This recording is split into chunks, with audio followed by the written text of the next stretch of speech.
une nouvelle fois sur ma chaîne aujourd'hui pour une révision du brevet de mathématiques où on va se faire ensemble le sujet de Polynésie 2019. Justement, on essaie de se faire des sujets un peu récents euh, pour le coup. Voilà, tout simplement. Allez, sans plus attendre, c'est parti. Excusez-moi tout d'abord du retard. Voilà, j'ai 10 petites minutes de retard pour la préparation. Voilà, c'est pas grave. On va s'y mettre surtout si vous regardez en replay. Pour ceux qui sont en direct, n'hésitez pas à poser des questions en même temps dans le chat ou à demander des réexplications si ça vous pose souci. Voilà. Allez, c'est parti pour le direct sur Twitch. Donc, exercice 1, un QCM, un questionnaire à choix multiples. Donc, on nous précise quand même en gras que pour la question 4, une justification est attendue. On va voir pourquoi dans un instant. Première question. Donc, la décomposition en facteur premier de 24 est combien? Voilà, 3, 2 fois 3 fois 4, 2 fois 2 fois 2 fois 3 ou 2 fois 2 fois 6. Alors, il faut rappeler un nombre premier, c'est un nombre qui ne peut se décomposer enfin qui n'a que deux diviseurs, pardon, 1 et lui-même. Ça veut dire, par exemple, que, je donne un exemple, 7 est premier, on ne peut l'écrire que 1 fois 7. Voilà. À l'inverse, 12 n'est pas premier parce que 12, on l'écrit forcément 1 fois 12, mais on peut aussi l'écrire 2 fois 6 ou 3 fois 4. Voilà, donc c'est un nombre qui n'a que deux diviseurs, un nombre premier, donc 1 et lui-même. Donc 1 n'est pas dans un nombre premier, comme 1 n'a qu'un seul diviseur. Les nombres premiers, je rappelle, c'est donc 2, 3, 5, 7, 11, 13, comme ça. Voilà, souvent on vous demande de connaître les 30 premiers, enfin jusqu'à 30 plutôt, les nombres premiers jusqu'à 30. Mais là, ici, on n'en a pas besoin. Pourquoi? Parce qu'on voit tout de suite que dans 2 fois 3 fois 4, 4 n'est pas un nombre premier, 4 peut s'écrire 2 fois 2. Donc on est sûr déjà que la décomposition en produit de facteur premier n'est pas la réponse A. Et ce n'est pas la réponse C non plus, parce que 2 fois 2 fois 6, 6 n'est pas un nombre premier non plus, 6 peut s'écrire 2 fois 3. Alors si jamais voilà, vous aviez eu plusieurs propositions qu'avec des nombres premiers, donc là on est sûr que c'est la réponse B hein, pour le coup, où il n'y a que des nombres premiers. Eh ben, il faut décomposer le 24, c'est-à-dire le 24. Vous vous dites, c'est combien fois combien 24? 24, c'est 8 fois 3. Le 3, c'est un nombre premier, mais le 8, je peux encore le décomposer. Le 8, c'est combien le 8? Le 8, c'est 4 fois 2. Le 2 est un nombre premier, c'est bon. Ah oui, mais le 4, je peux encore le décomposer. Le 4, c'est 2 fois 2. Voilà. Et là, je n'obtiens que des nombres premiers, donc vous voyez que ma décomposition de 24, c'est bien 2 fois 2 fois 2 fois 3. Bonjour Thibaut, Thibaut, comment vas-tu? Ça bien, Timéo, qui nous suit depuis à peu près 2 semaines, Timéo. Voilà. Tu vas réviser aujourd'hui, c'est pas du game, hein. Aujourd'hui, c'est une révision du brevet de maths. On se fait en direct. Le brevet de Polynésie 2019. Donc voilà, on va essayer de se faire tous les sujets 2019 d'ici le brevet. Voilà, bonjour à toi, installe-toi. Si tu as des questions, n'hésite pas. Le chat est là pour ça. Le direct est fait pour ça. En tout cas, c'est l'avantage du direct par rapport aux vidéos. Moi, ça va super bien. Voilà, ouais, ça va super bien parce qu'en ce moment, je stream des jeux qui sont vraiment fandards. Je peux faire un peu de maths le mercredi après-midi avec vous. Non, ça va super. Alors bien sûr, il y a la pression qui approche vis-à-vis de l'examen pour vous. Mais bon, on s'adapte. Hein, on essaye de proposer du contenu adapté aux situations. Voilà. Ensuite, lequel de ces nombres est premier? Alors, déjà, pourquoi on est sûr que c'est pas le premier? Voilà, 2255, comment on est sûr qu'il n'est pas premier? Bah, tout simplement parce que 2255 est dans la table de 5. Si vous vous souvenez les critères de divisibilité que vous avez vus en sixième, pour qu'un nombre soit dans la table de 5, il faut qu'il se termine par 5 ou 0, ce qui est le cas de 2255. Donc, on est sûr que ça s'écrit 5 fois quelque chose. Donc, ce n'est pas un nombre premier, étant donné qu'il ne s'écrit pas seulement un fois lui-même, il s'écrit aussi 5 fois quelque chose. Et ensuite, pour les deux suivants, vous voyez, ils finissent par un 1 ou un 3. Bon, là, on n'a pas forcément de certitude. Eh bien, il faut se souvenir de tous ces critères de divisibilité. Pour qu'un nombre soit dans la table de 2, il faut qu'il soit pair, qu'il finisse par 0, 2, 4, 6 ou 8. 5, on l'a dit, il faut que ça se finisse par 5 ou 0. Par 10, il faut qu'il se termine par un 0, mais il n'y en a aucun cas ici. Et enfin, pour la table de 3 et de 9, il faut qu'en additionnant tous ces chiffres, on obtienne un résultat qui soit dans la table de 3 ou dans la table de 9. Bonjour Léandre, Léandre installe-toi, Léandre qui a voulu être discret, un viewer de l'ombre, comme d'habitude. Voilà, Léandre, aujourd'hui on ne joue pas aujourd'hui, mais tu as plein de replays si tu veux. Bon, les parties on joue le soir, le mercredi après-midi, on fait un peu de brevet. Et oui, je sais, t'es dégoûté, t'aurais bien aimé avoir ça l'année où tu l'as passé. Pour le coup. Donc on va vérifier si nos deux derniers nombres des réponses B et C sont dans la table de 3 ou de 9. Donc on additionne tous leurs chiffres, 7 plus 1 plus 1 plus 3, on arrive à 12.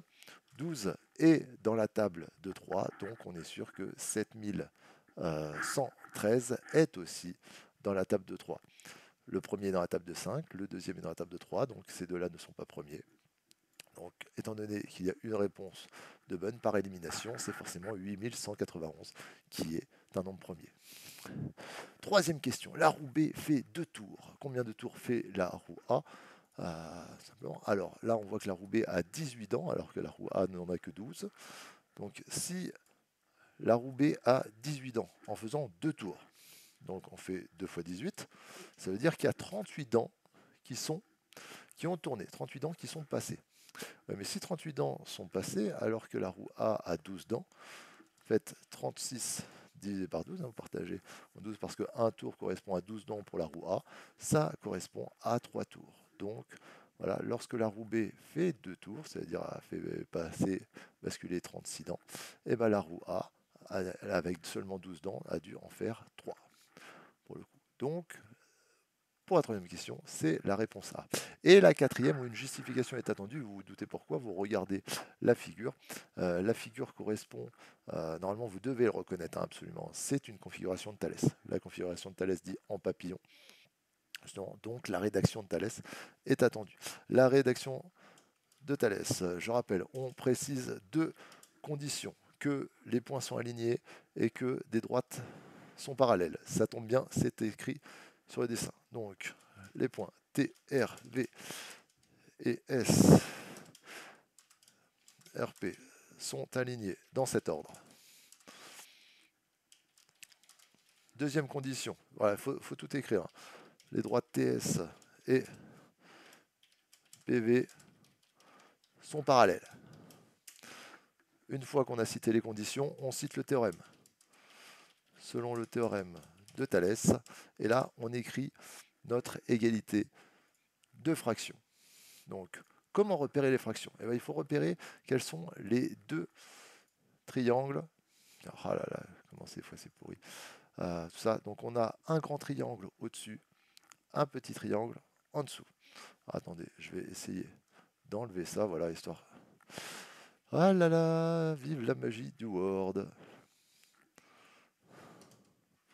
Voilà, je vais l'écrire ici. Tant pis, ça sera dans l'Exo 2. C'est pas grave. Donc, pardon, le premier triangle TRS et le deuxième triangle RVP. Il faut repérer, justement, en tournant autour de R, quel côté a son équivalent entre le grand et le petit. Alors, prenons par exemple le côté TR, qui est ici.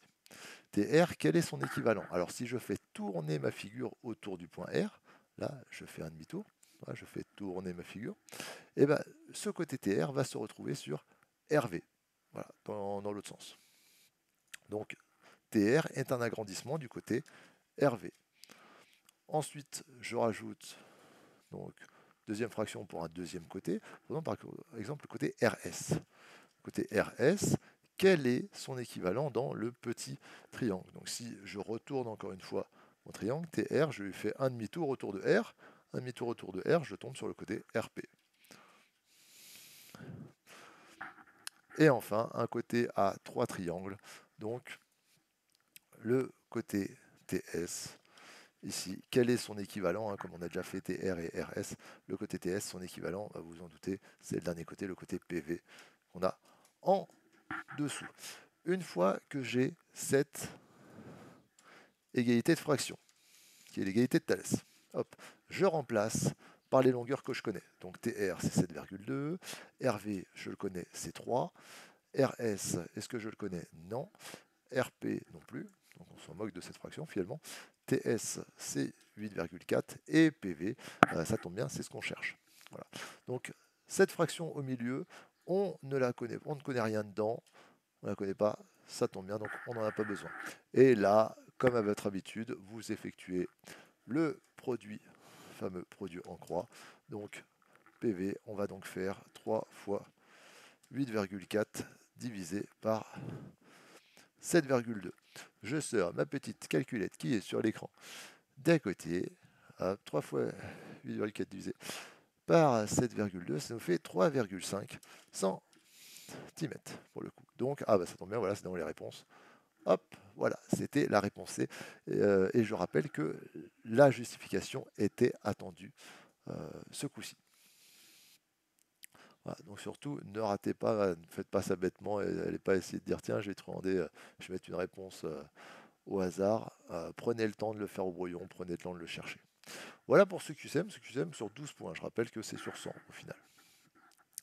Exercice 2. Hop, exercice 2, cette fois sur les fonctions. Et il y a un petit programme de calcul, il y a un petit scratch qui nous attend par la suite.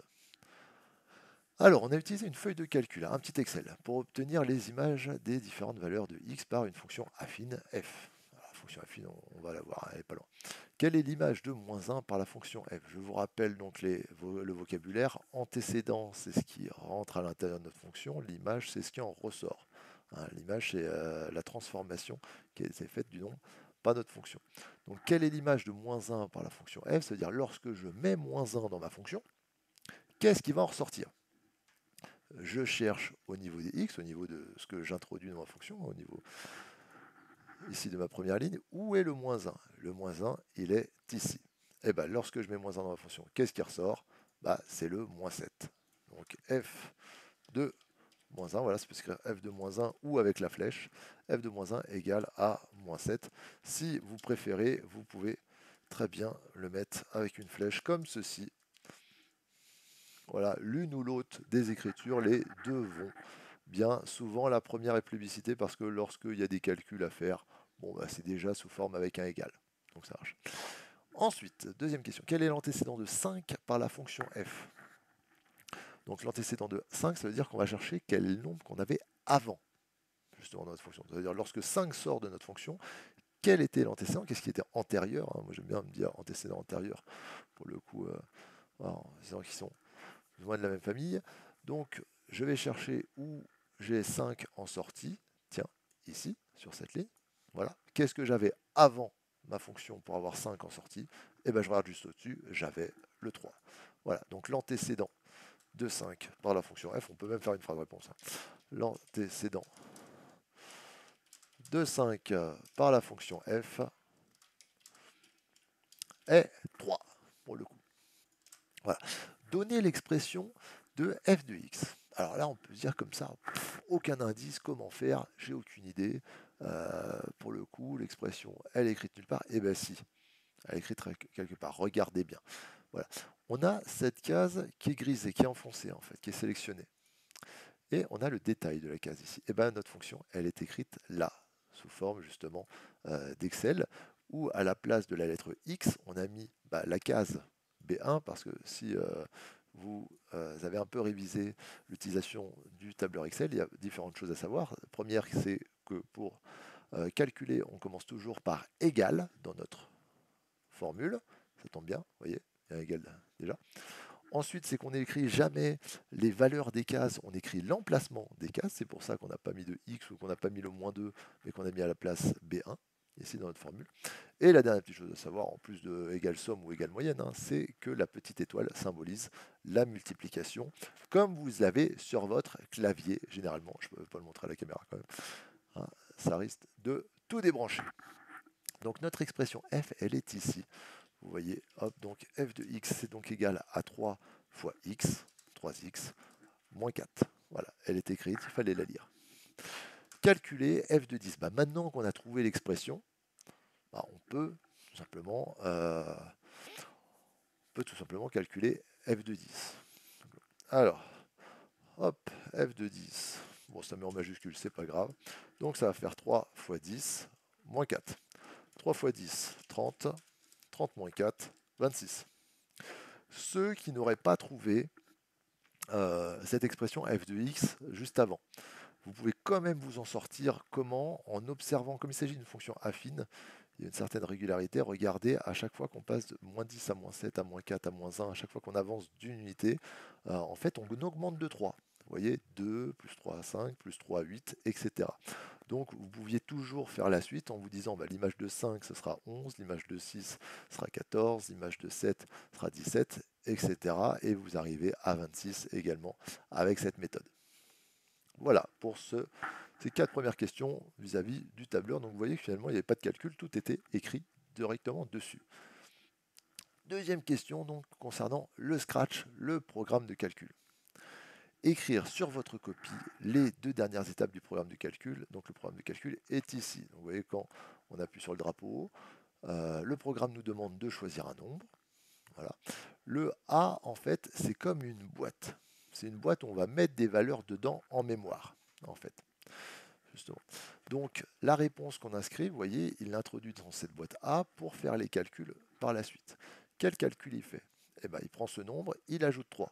Ça tombe bien, c'est la première étape du programme de calcul.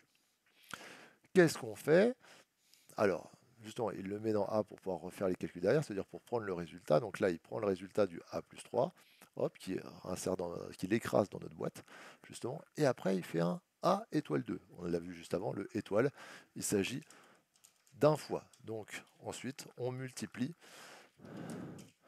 le résultat par 2. Et enfin, il prend le résultat, il prend notre boîte encore et il enlève 5. Hop, soustraire 5 au résultat. Voilà les 2 dernières étapes du programme de calcul. Et après, il nous demande, voilà, le programme de calcul donne et il fait afficher la boîte. Le regroupe n'est là que pour mélanger, on va dire, de l'écriture du texte avec notre variable. Ensuite, question B. Bah, maintenant qu'on a le programme, voilà, je suppose qu'il va nous demander de calculer avec. Faut vraiment pas rater quand c'est du programme de calcul. Vraiment, les premières questions, c'est donné. Vous voyez, si on choisit le nombre 8 au départ, quel sera le résultat? Dans des questions aussi simples que ça, détaillez. Détaillez, s'il vous plaît. Vraiment. Donc, vous prenez 8, on ajoute 3. Surtout que vous le faites de tête, quoi. Voilà, 8 plus 3, ça fait 11. Ensuite, on fait quoi? On multiplie le résultat par 2. Je fais donc 11 fois 2. 11 fois 2, 22. Vous voyez, ça prend 2 secondes à détailler. Ensuite, je prends le résultat, j'enlève 5. 22 moins 5, 17. Voilà.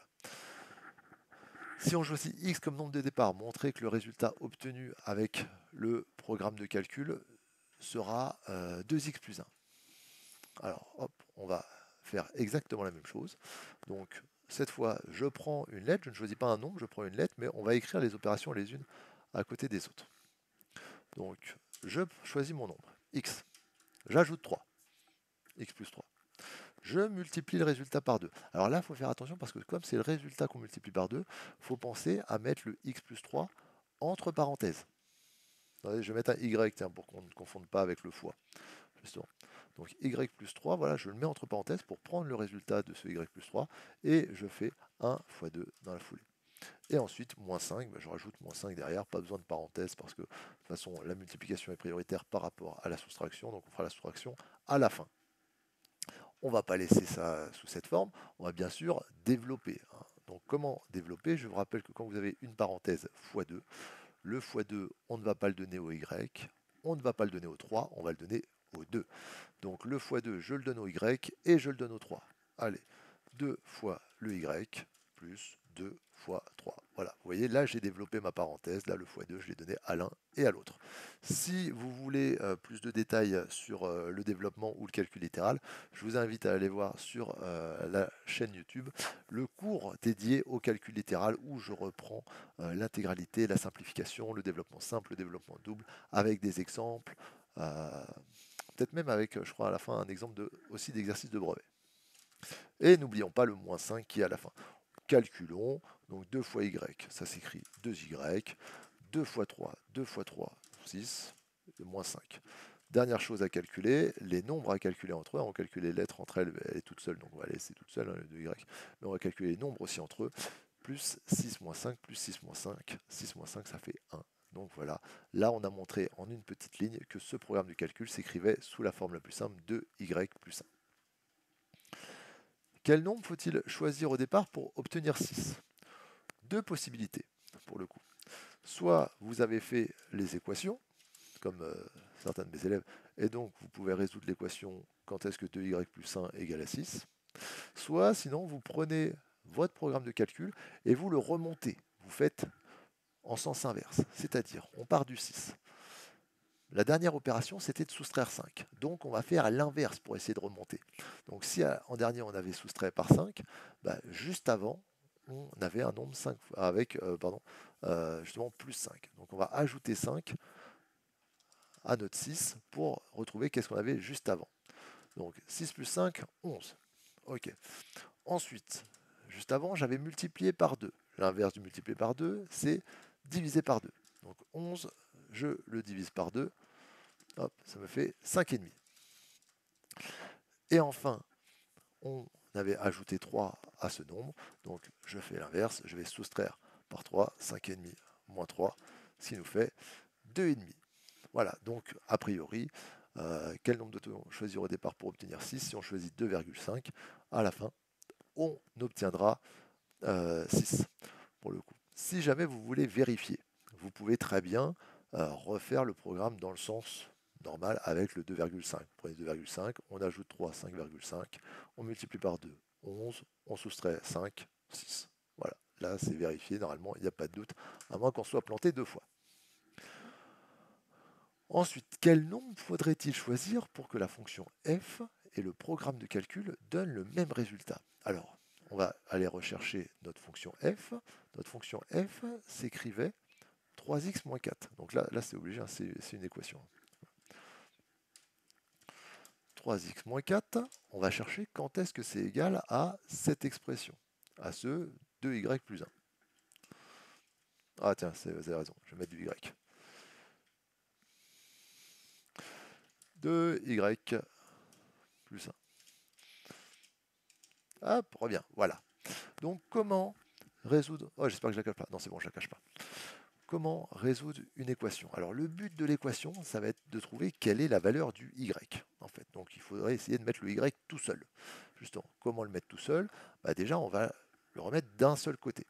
Donc on va supprimer ce 2y qui est à droite pour n'avoir plus que 2y à gauche. Comment on supprime ce 2y qui est à droite?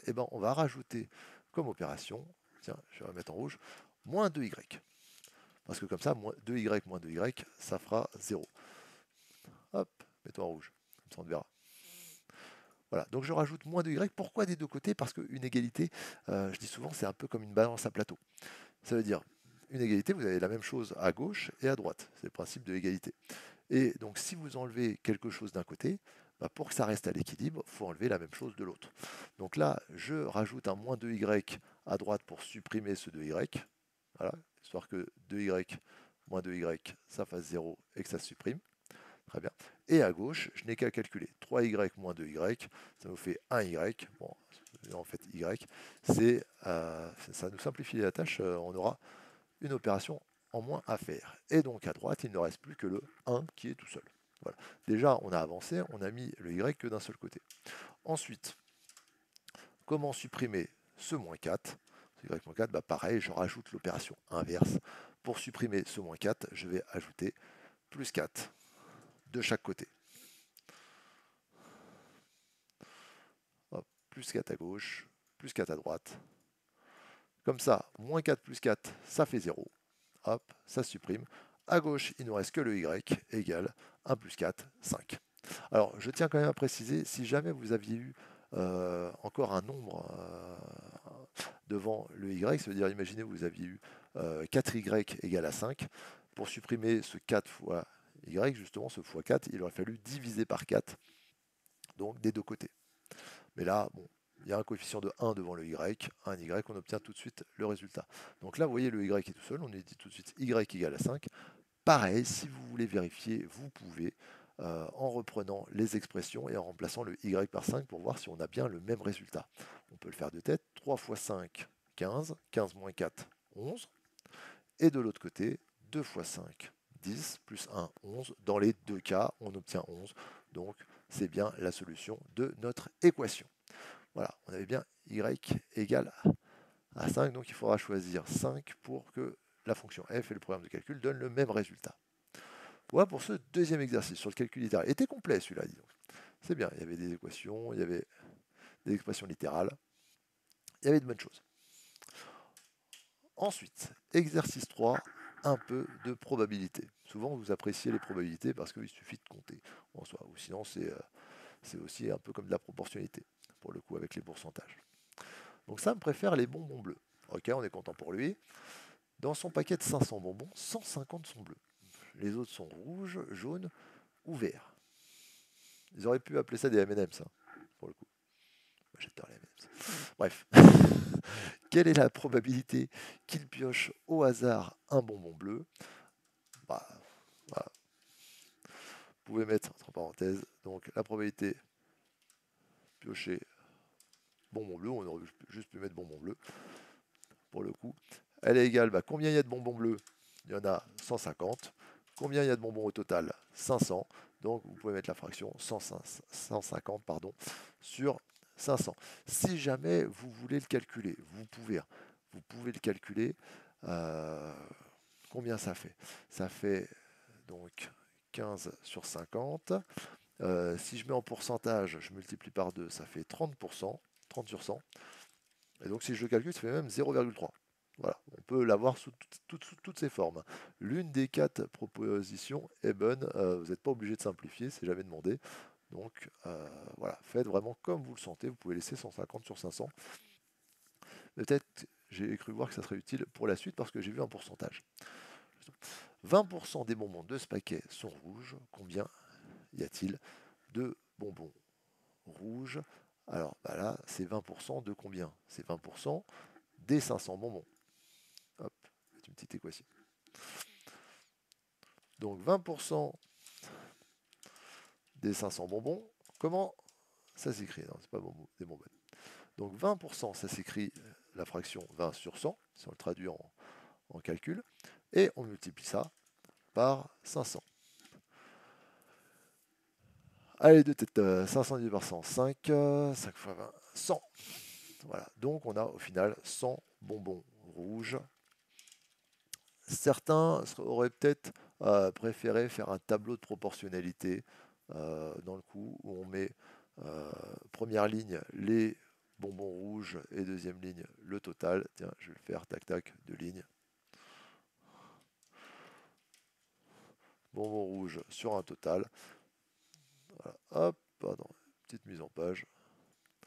Voilà. Quand on nous dit qu'il y a 20% de bonbons rouges, ça veut dire que si on avait un total de 100 bonbons, il y en aurait 20 qui seraient rouges. Mais en réalité, il n'y a pas un total de 100 bonbons, il y a un total de 500 bonbons dans le paquet. Comment on passe de 100 à 500? On fait x5. Donc je vais faire 20 x 5 pour arriver à 100 bonbons rouges sur les 500. Voilà, les deux manières étaient faisables. À vous de voir encore celle que vous préférez. Continuons.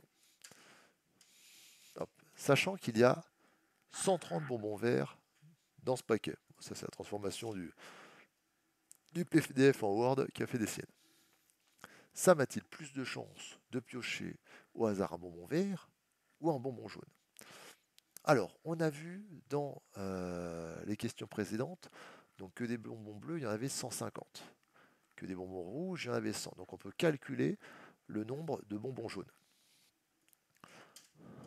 Hop, pardon. Donc si je fais les 500 bonbons, j'enlève les 150 de bleus. J'enlève après les rouges, il y en a 100. Il ne fallait pas se planter en fait dans les questions présentes. Et ensuite, dans les verts, il y en a 130. Ce qui reste, ça va représenter les bonbons jaunes. Calculer, non pas calculer, qu'est-ce que je dis? 380. Hop, ça nous fait donc 120. Bonbons, ce qui reste, c'est les jaunes.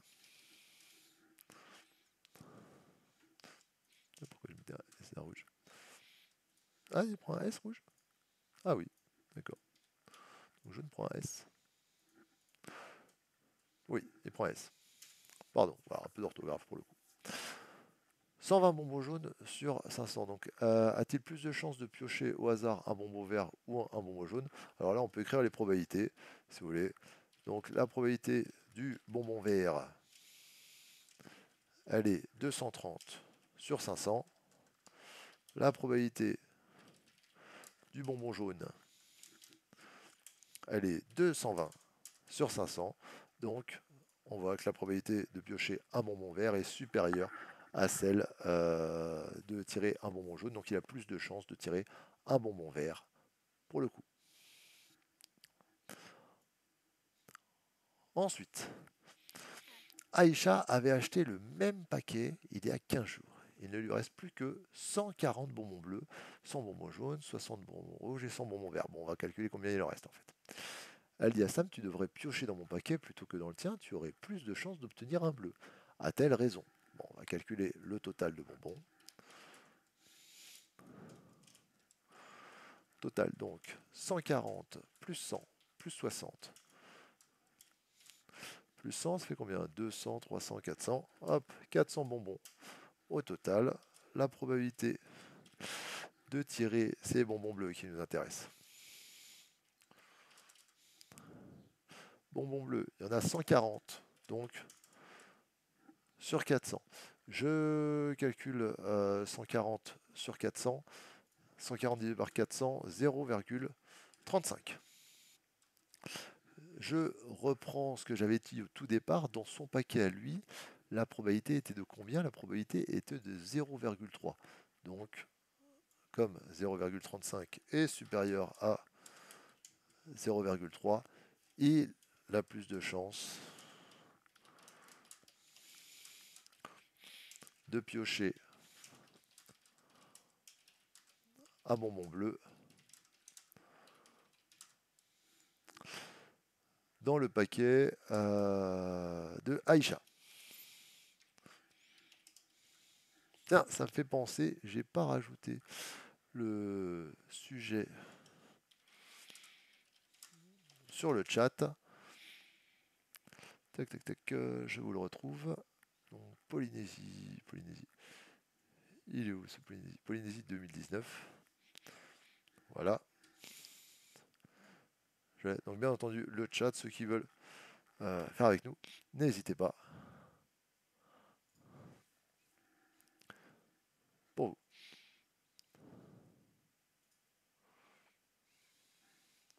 On poursuit. Quatrième exercice. Quatrième exercice, une pyramide. D'accord. La pyramide du Louvre à Paris est une pyramide à base carrée, de côté 35,4 mètres et de hauteur 21,6 mètres. C'est une réduction de la pyramide de Khéops en Égypte qui mesure environ 230,5 mètres de côté. Montrer que la hauteur de la pyramide de Khéops est environ 104 mètres. Alors là, je vais vous faire un petit affichage. Alors attendez, je le prépare. Voilà, deux petites pyramides. Une petite, une grande. Voilà, on se fait nos deux pyramides. Tiens, on va réduire un peu le... Hop. Voilà, donc celle à Paris, la pyramide du Louvre, bien sûr, c'est une réduction. Je mets les valeurs.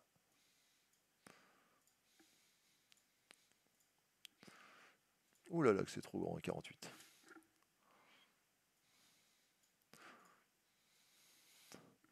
On enlève ça, donc ça fait 35,4.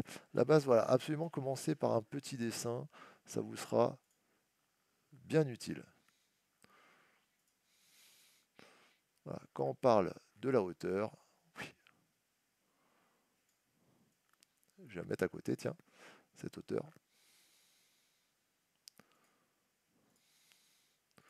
Voilà, la hauteur, elle est de 21,6 mètres. J'espère qu'on le voit. Oui, on le voit bien. On le voit bien, ça pose pas de souci. Et donc, l'autre, on nous dit que sa base est de 230,5 mètres.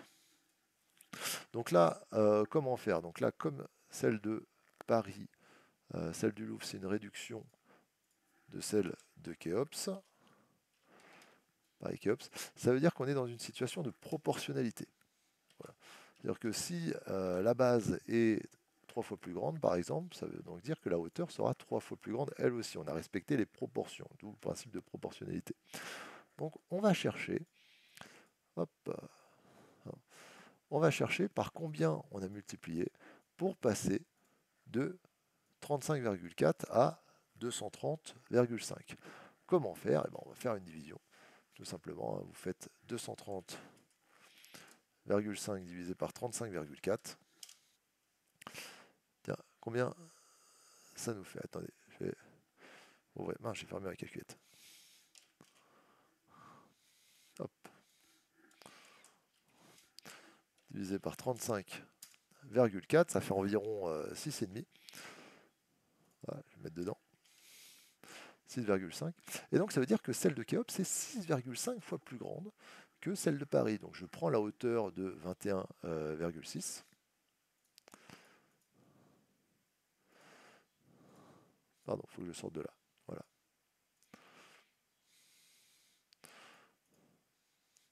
Et donc je fais 21,6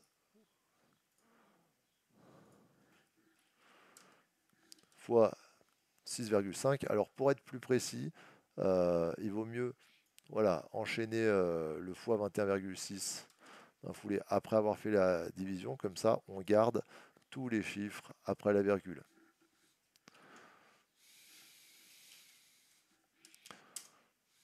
Et on obtient 140,64. 64 mètres. Si on arrondit, ah non, voilà, on nous dit d'environ 140,6. Donc je vais écrire le calcul. Vous voyez, vous faites un petit dessin pour voir de quoi il s'agit. Et donc en termes de calcul, on a dit qu'on faisait 230,5 divisé par 35,4 pour avoir le coefficient d'agrandissement.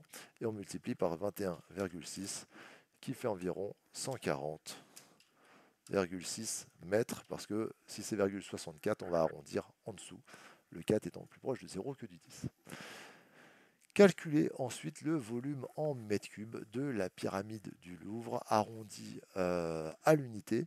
Donc là, ils sont assez cool, étant donné qu'ils nous rappellent quand même le volume d'une pyramide. Souvent on fait R de A base fois hauteur, sauf pour la pyramide, il y a un coefficient d'un tiers, donc on va diviser par 3, ce base fois hauteur.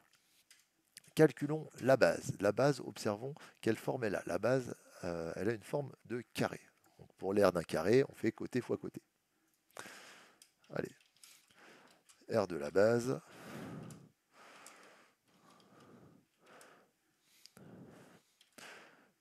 Côté fois côté, hop, je remets d'ailleurs la calculatrice à côté.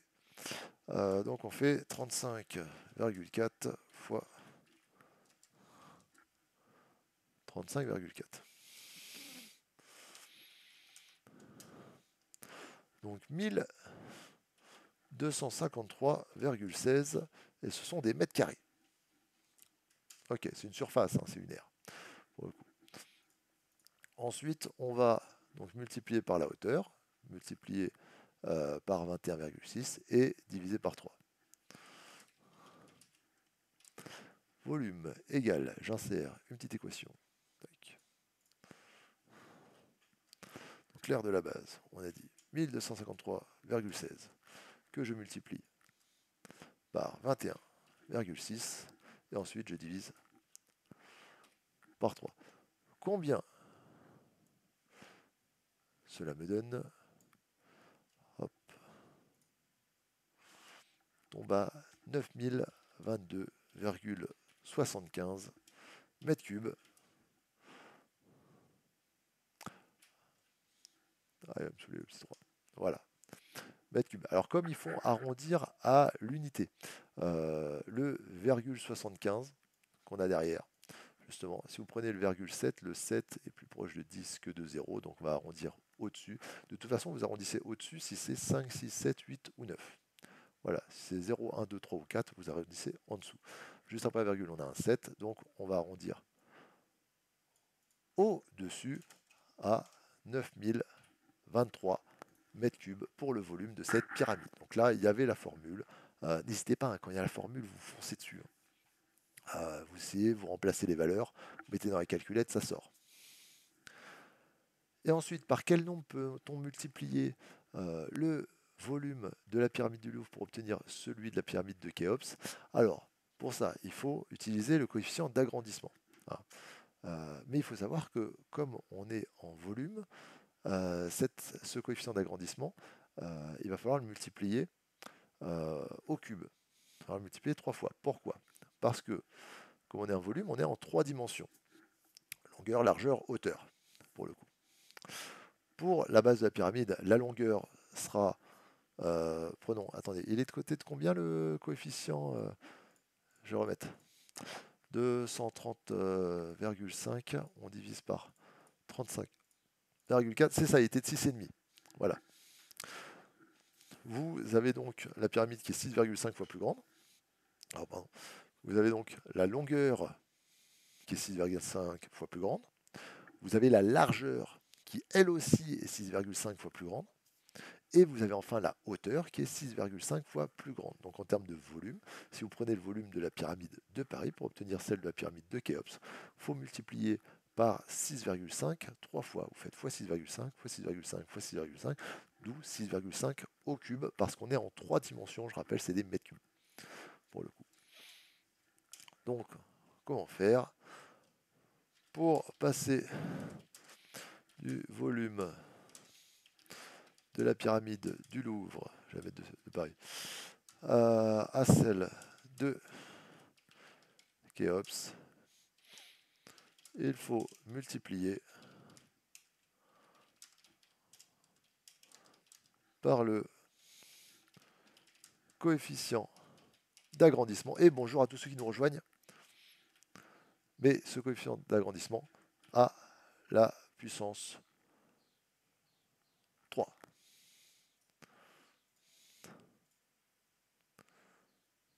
Voilà, c'est cool, il y en a qui nous suivent. Il y en a que je vois souvent, voilà, qui disent vraiment, voilà, n'hésitez pas, c'est...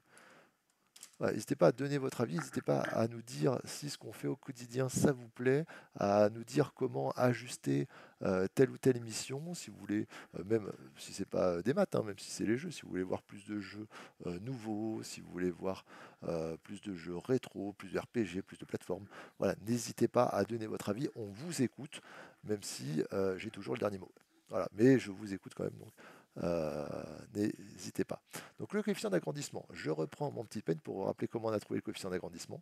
On est passé de 35,4 à 230,5 mètres dans la longueur de la base. Donc pour savoir par combien on multiplie 35,4 pour arriver à 230,5, on va donc faire 230,5 divisé par 35,4. Donc ce nombre, hop, je vais mettre dans une petite formule, une petite fraction. Hop, 230,5, on divise par 35,4 et le tout à la puissance 3.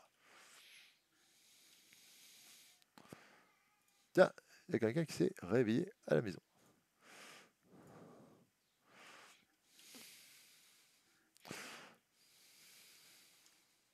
Ah, tant pis, il va pas voir que je mette. Je vais me débrouiller autrement. Voilà.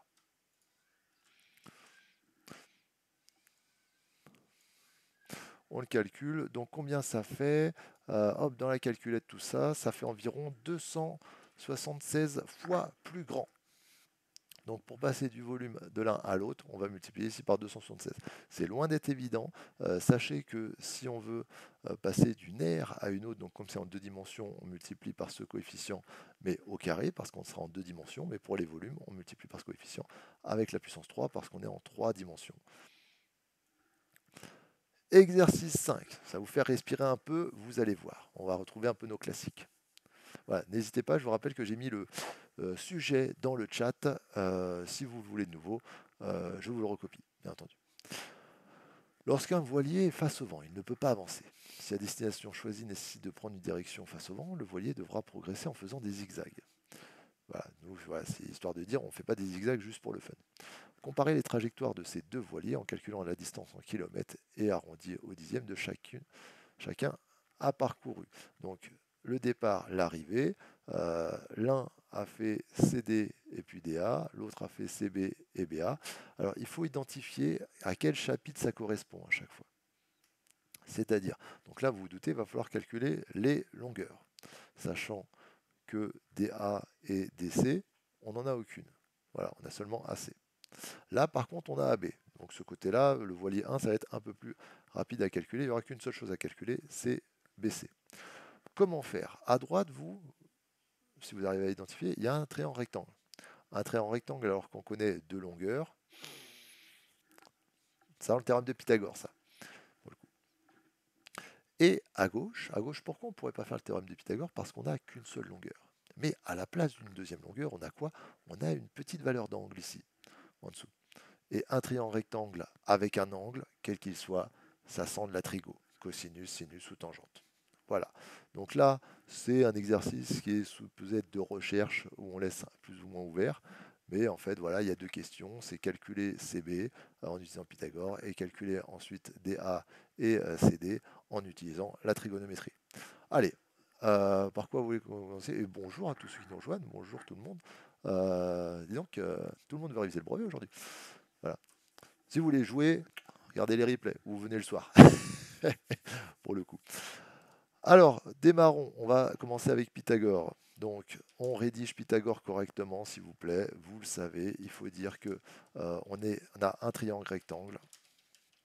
Et pour vous faire remarquer, on est rigoureux. On dit qu'il est rectangle en B. On a donné la condition. Donc, on peut citer le théorème selon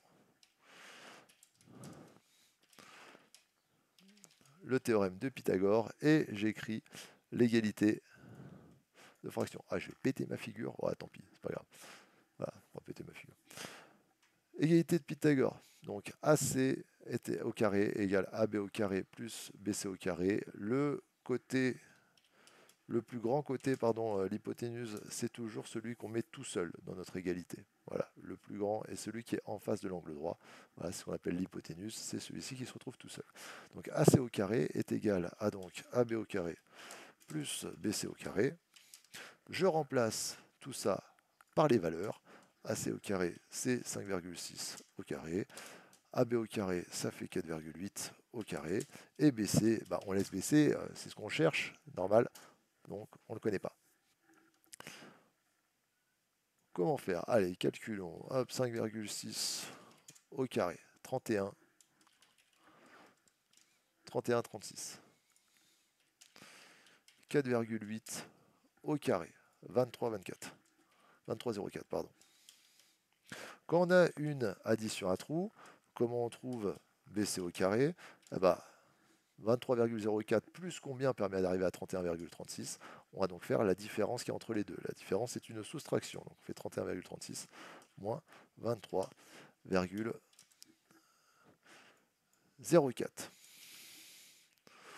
23,04, hop, 8,32. Et ensuite, pour trouver BC, on utilise donc la racine carrée de 8,32. Combien fait-elle? Est-ce que je peux prendre la racine avec ça? Oui, je peux prendre la racine. C'est environ 2,88. Et c'est en quoi? C'est en kilomètres. Voilà pour BC. Ça, c'est fait. Ensuite, utilisation du cosinus, sinus ou tangente. Donc là encore, il faut un trait en rectangle. On cite qu'on a un trait en rectangle. Donc ACD est un triangle rectangle en D. Alors, est-ce qu'il faut utiliser cosinus, sinus ou tangente? Là, c'est en fonction de ce qu'on cherche et de ce qu'on connaît que ça va se décider. Alors, je rappelle les formules de cosinus, sinus, tangente. Hop, cosinus, c'est le côté adjacent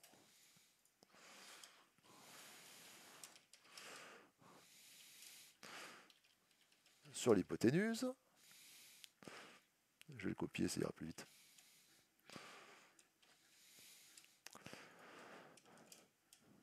Le sinus à notre angle, c'est le côté opposé à l'angle sur l'hypoténuse.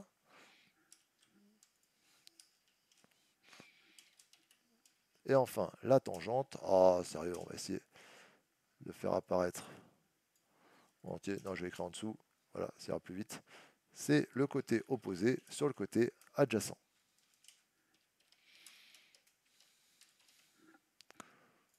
Ah, on sera un peu plus long que la semaine dernière. Du coup, la semaine dernière, j'avais mis qu'une seule heure. Donc, ici, notre angle 24 degrés est situé en C. On connaît l'hypoténuse.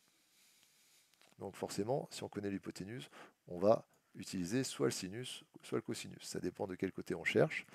Si vous cherchez CD, CD c'est le côté adjacent dans notre triangle, c'est le côté adjacent à l'angle parce qu'il relie l'angle à l'angle droit.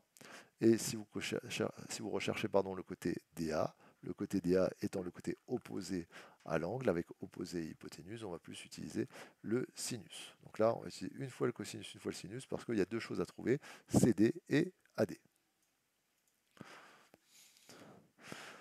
Donc, une fois le cosinus, donc c'est 24 degrés. C'est ça, j'ai pas regardé. Oui, c'est 24 degrés. Donc j'ai déjà écrit la formule, hein, c'est pour ça que je ne vais pas la répéter. Côté adjacent sur hypoténuse, c'est donc CD sur CA. CD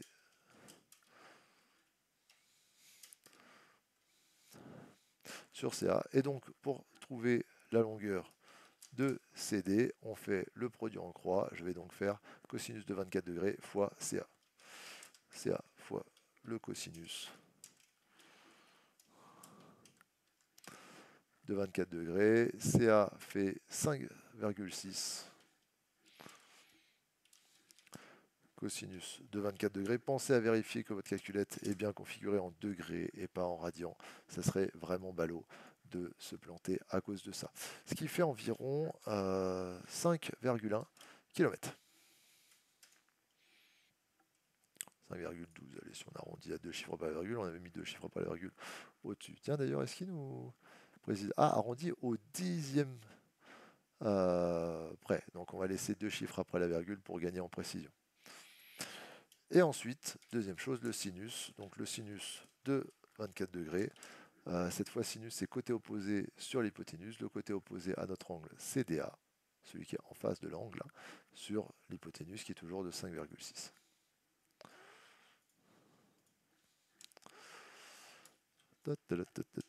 DA sur CA.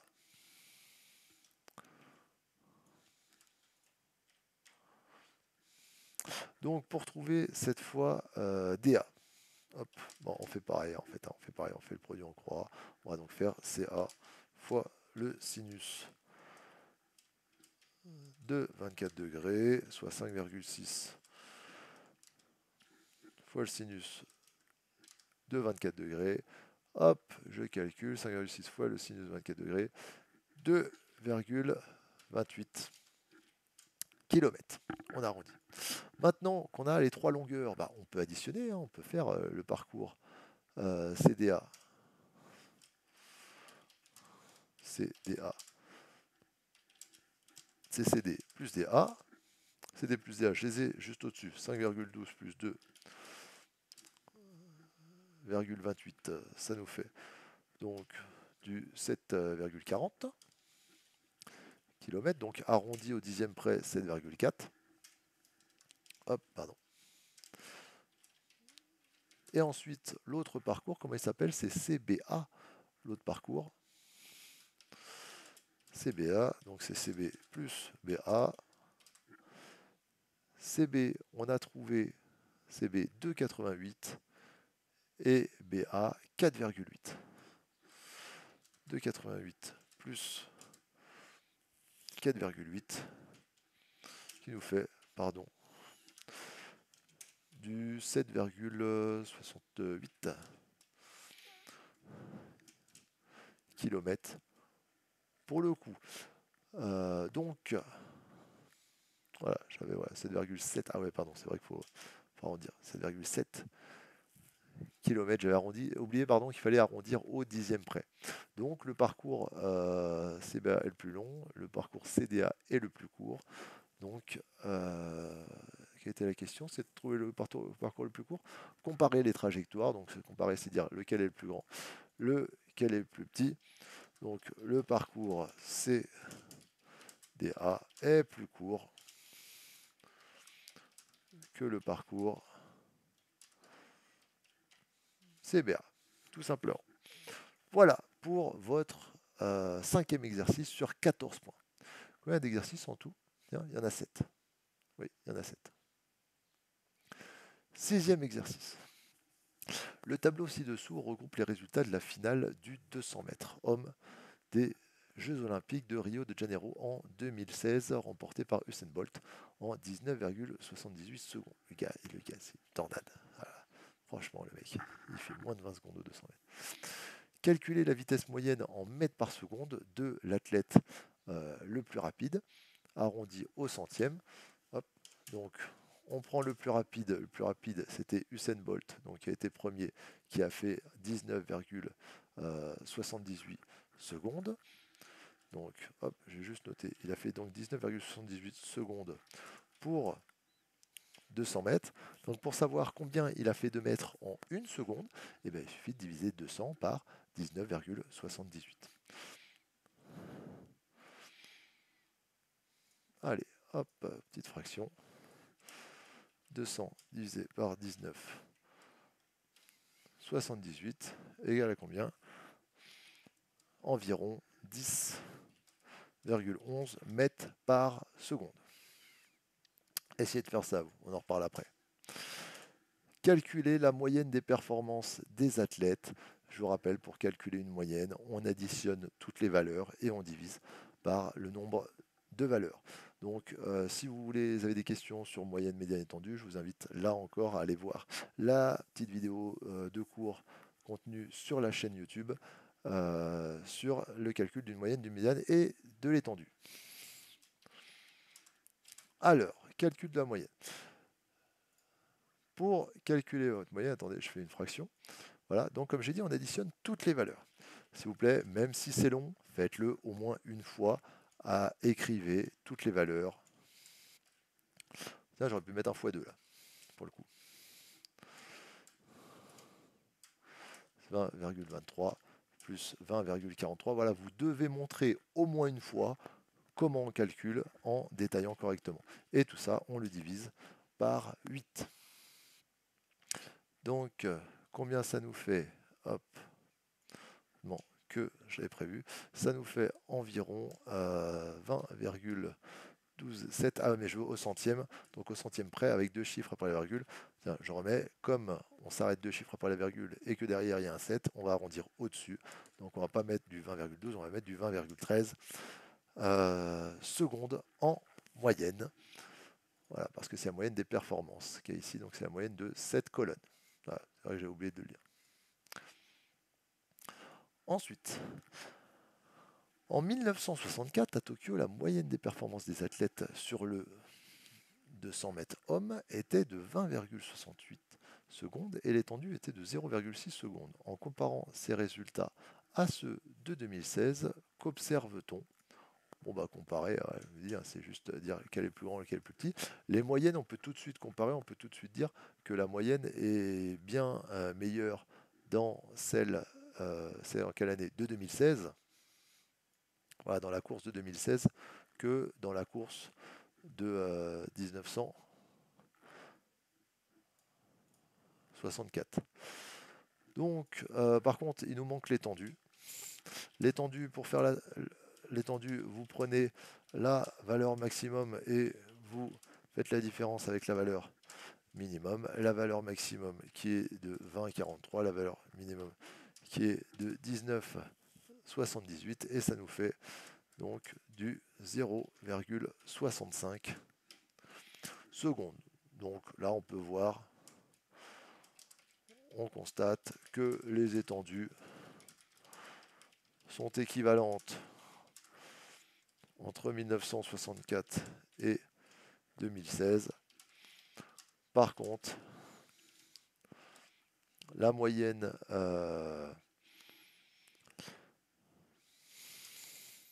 en 2016 a baissé. Tiens, de combien? De combien elle a baissé? Elle était de combien? C'était de 20,68. On est passé à 20,13. Donc elle a baissé de 0,55 secondes par rapport à 1964. Voilà. Qui, pour une course, c'est exceptionnel, hein, une demi-seconde. Demi-seconde, c'est juste énorme. Donc ça montre bien que tous les athlètes se sont améliorés de manière globale. L'étendue n'est pas vraiment différente. Ça veut dire qu'ils sont tous plus ou moins du même niveau. Ils sont restés, voilà, ils n'ont pas de grand écart de niveau entre athlètes. Mais par contre, d'une époque à une autre, ils ont tous progressé. Voilà. Eh ben, il était court. Il était court, celui-là. Il était sur combien? 12 points. Ah oui, d'accord, c'est pour ça. Et enfin, exercice 7. Le graphique ci-dessous donne les hauteurs d'eau au port de La Rochelle le mercredi 15 août 2018. Ok. Quel était le plus haut niveau d'eau dans le port? Lecture graphique. Donc on regarde, hop, on est approximativement à 6 mètres, on est juste en dessous, hein, on est juste en dessous de 6 mètres. Le plus haut d'eau dans le port est, on va mettre approximativement de 6 mètres pour dire on y est presque, ça ne sera pas touché 6 mètres, mais là vous voyez qu'on y est, on y est quasiment. Voilà. À quelles heures approximatives la hauteur d'eau a-t-elle été de 5 mètres? Alors, elle a été de 5 mètres 1, 2, 3, 4 fois, justement. Donc la hauteur d'eau a été de 5 mètres. C'est vrai que les lectures graphiques, ça va vite en fait. À quelle heure? Donc je me place au niveau du 5. Ici, suivez la souris. Hein. Je me place au niveau du 5. Hop, premier point. Premier point, il est 6 heures. Ok. Ensuite, 5 mètres. Deuxième point, ici. Je suis entre le 10 et le 11. Je suis pas exactement... je suis pas au milieu. Voilà, le milieu, ça serait le 11. On va dire que je suis au quart entre les deux. Donc on est entre 10 et 11. On va mettre 10h30. 10h30. Je rappelle qu'il nous demandait approximativement. Voilà. Le 11, on vous en aurait peut-être voulu quand même parce que le 11, c'est vraiment au milieu, justement entre 10 et 12. Et là, on voit clairement qu'on n'est pas au milieu, on est plus entre 10 et 11. Troisième point à 5 mètres ici. Bon, alors on va mettre 18 heures, hein, on est quasiment dessus. Hein, on va pas s'amuser à mettre du 18h05. Et enfin, dernier point à 5 mètres, dernier point à 5 mètres est ici. Bah, c'est à 23 heures là. Là, on peut dire qu'on est plus ou moins au milieu. Voilà les 4 heures où la hauteur d'eau a été à 5 mètres, donc 6 heures, 10h30, 18 heures et 23 heures. En utilisant les données du tableau ci-contre, alors on oublie le graphique, on regarde le tableau. Calculer le temps qu'il s'est écoulé entre la marée haute et la marée basse. Bah, la marée haute était à 8h16. La marée basse était à 14h30. Combien de temps s'est écoulé? Donc on va faire 14h30. On va chercher la différence entre 14h30 et 8h16. Sachant qu'il ne faut pas poser d'opération là-dessus. Vous pouvez, alors comme là, les minutes et les heures de la marée haute sont inférieures à celles de la marée basse, vous pouvez directement faire 30-16 et 14-8. Sinon, il faut chercher combien de minutes permet d'atteindre l'heure suivante, voilà, combien d'heures se sont écoulées et rajouter les quelques minutes qu'on a en plus.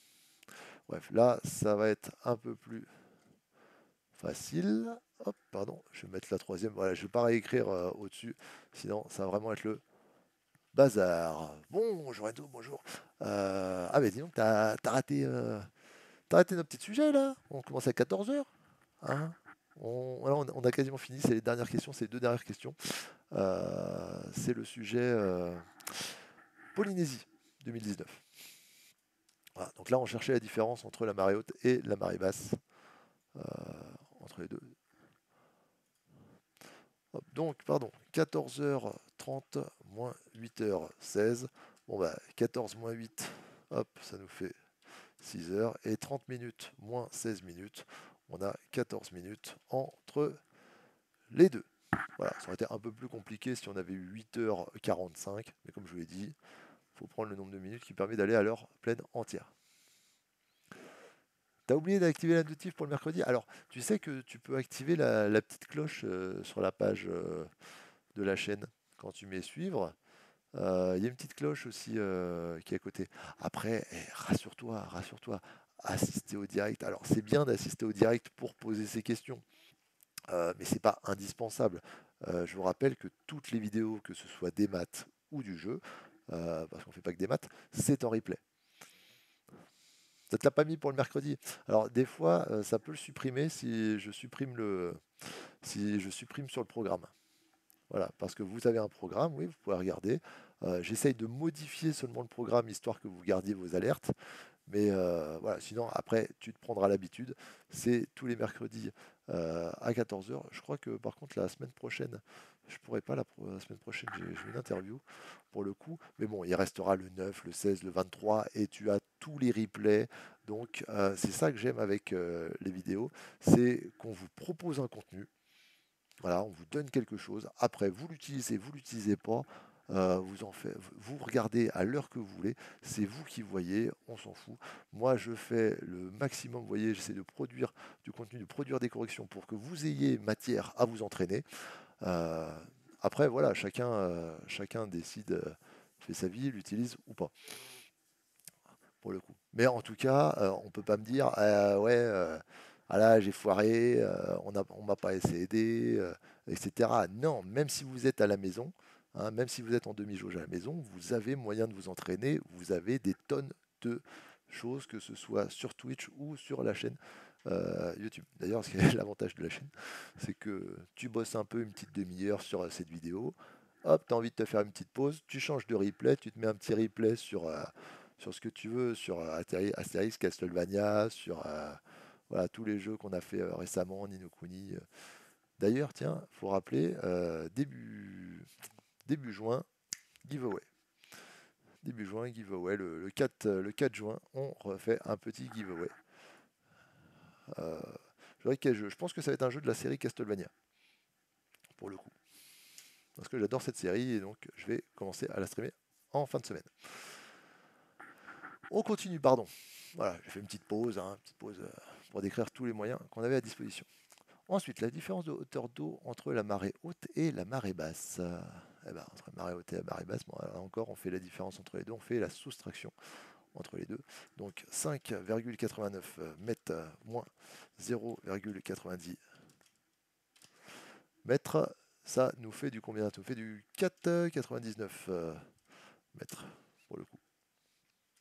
Et enfin, dernière question, pas des moindres, à l'aide des deux documents suivants, comment qualifier la marée du 15 juin entre 8h16 et 14h30 à La Rochelle?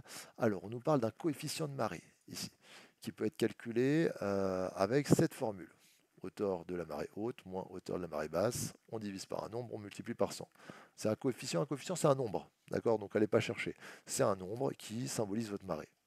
Et après, ce coefficient de marée prend une valeur donc comprise entre 20 et 120. Et le marée de coefficient supérieur à 70, voilà, si le nombre est plus grand que 70, on dit que la marée est de vive eau. Et si le nombre est inférieur à 70, là on dit que la marée est morte eau. En fait, il faut calculer ce coefficient. Voilà, en soit tout simplement. Voilà. Ne soyez pas perdus par des nouvelles infos, des nouvelles données. Hein. On vous présente une formule, utilisons la formule. La hauteur de la marée haute, HH. La hauteur de la marée haute est de 5,89.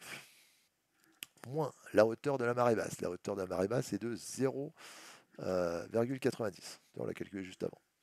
Et on divise par 5,34, pardon, et on multiplie par 100. Donc, ce qui nous donne, on va calculer avant, 5,89 moins 0,90, ça fait du 4,99. Divisé par 5,34 fois 100. On se met tout ça dans la calculatrice qui fait environ 93. Et bien comme ça fait 93, c'est plus grand que 70. Donc la marée est qualifiée, voilà, de marée supérieure à 70. Donc c'est de vives eaux. Et voilà, c'est tout. On a fini. Alors c'est tout, on a quand même fait 7 exos en 1h10 pour le coup. Ouais, un giveaway. Alors je sens qu'il va fermer sa gueule sur le giveaway, il va rien dire à personne, mais si, n'hésite pas à le dire à un maximum de monde pour que chacun puisse profiter.